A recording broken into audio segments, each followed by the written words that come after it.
নমস্কার বন্ধুরা, আজকে আমি তোমাদের কই মাছের একটা রেসিপি দেখাবো। খুবই একটা জনপ্রিয় রেসিপি, কই মাছের ঝোল। ফুলকপি আর আলু বাপিয়ে একটু জল ফেলে রেখেছি। এখন নুন, হলুদ, কাঁচা লঙ্কা বাটা, জিরা বাটা, শুকনো মরিচ বাটা আর গরম মশলা বাটা, আর ফোড়নের জন্য তেজপাতা, জিরে ফোড়ন, আর মাছগুলো ভালোভাবে কেটে ধুয়ে নিয়েছি আমি। সাথে নুন হলুদ দিয়ে একটু মাখিয়ে নিলাম। এখন চলে যাব রান্না করতে। কড়াইটা গরম হলে তেল দিয়ে দেব। ভালোভাবে তেলটা গরম করে কপি আর আলু ভেজে নেব। একটু নুন হলুদ দিয়ে একটু ভেজে তুলে নেব। আপনারা চাইলে কপি আর আলু মটরশুঁটি দিয়ে এই রেসিপিটা বানাতে পারেন। আমি মটরশুঁটিটা দেখাতে ভুলে গিয়েছি, রান্নার সময় দিয়েছি, সেটাই দেখাবো তোমাদের। আপনাদের এই ভিডিওটা ভালো লাগলে লাইক, কমেন্ট, শেয়ার করে দিবেন।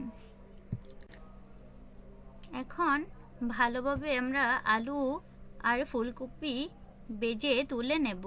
তারপর চলে যাব মাছ ভাজতে। ফুলকপিটা ভালো করে ভেজে নেব। আমি সেদ্ধ করে জল ফেলে দিয়েছি যাতে ফুলকপিটা গন্ধটা না আসে। আমাদের ভাজা হয়ে গেছে, এখন তুলে নেব। এখন মাছ দিয়ে দেব। আমি অনেক দিন আগেই এই ভিডিওটা করে রেখেছিলাম, এডিট করার সময় পাইনি, তাই দিতে পারিনি বন্ধুরা। আমার একটা পেজ আছে, তিথিস কিচেন্স, ওখানে তোমরা লাইক, কমেন্ট, শেয়ার করে দিও বন্ধুরা। এখন মাছগুলো দিয়ে আমি ভালো করে ভেজে নেব। ভাজা হয়ে গেলে তুলে নেব। বন্ধুরা, তোমাদের দাওয়াত রইল আমার পেজে ঘুরে আসার জন্য। এখন লঙ্কা ফোড়ন, তেজপাতা, জিরে ফোড়ন দিয়ে দিব মাছ ভাজা তেলেই। এই কই মাছের রেসিপিটা শীতের মধ্যে খুবই ভালো লাগে। এখন মটরশুঁটি দিয়ে দেব। তখন মটরশুঁটি দেখাতে আমি ভুলে গিয়েছি, তাই এখন দিয়ে দিয়েছি। শীতের সময় মটরশুঁটি খেতে খুব ভালো লাগে আমার। বন্ধুরা, তোমাদের কেমন লাগে বলো। এখন জিরে বাটা, গরম মশলা বাটা, মরিচ বাটা দিয়ে দেব। তোমরা তোমাদের পছন্দ মতো জাল দিবে, আমি আমার পরিমাণ মতো দিয়েছি। এখন লবণ দিয়ে দেব।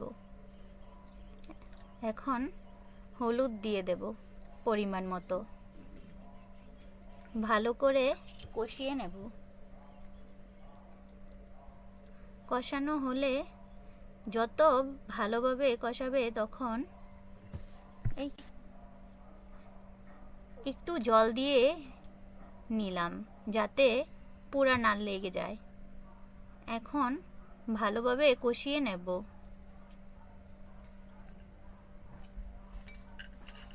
কষানো হয়ে আসলে কপি, আলু ভেজে রেখেছিলাম সেগুলোও দিয়ে দেব। সবগুলো দিয়ে আবার ভালো করে কষিয়ে নেব। বন্ধুরা, তোমাদের আজকের কই মাছের রেসিপিটা কেমন লাগলো আমাকে অবশ্যই কমেন্ট করে জানাবে। আর কে কে খেতে পছন্দ করো সেটাও জানাবে। আমারও খুব ভালো লাগে কপি দিয়ে আলু দিয়ে কই মাছের ঝোল। আমিও ছোটোবেলা থেকেই আমার মা রান্না করে দিত, এই ঝোলটা আমার খুবই ভালো লাগতো, এখনও ভালো লাগে। মার থেকেই শিখেছি এই রান্নাটা। খুব অল্প সময়েও হয়ে যায় আর ঘরে থাকা উপকরণ দিয়েই হয়ে যায়। এখন ভালোভাবে কষিয়ে নেব। কষানো হলে আপনাদের পছন্দ মতো জল দিয়ে একটু ঢেকে রাখবেন। এখন ভালো করে মাছগুলো মিশিয়ে নেব যাতে ঝোলটা ভেতরে ঢুকতে পারে। এই রেসিপিটা খুবই সুস্বাদু, খেতেও ভালো লাগে। এই কই মাছের ঝাল আমাদের হয়ে গেল। কই মাছের রেসিপিটা কপি, আলু আর মটরশুঁটি দিয়ে আপনারা রান্না করে খেতে পারেন।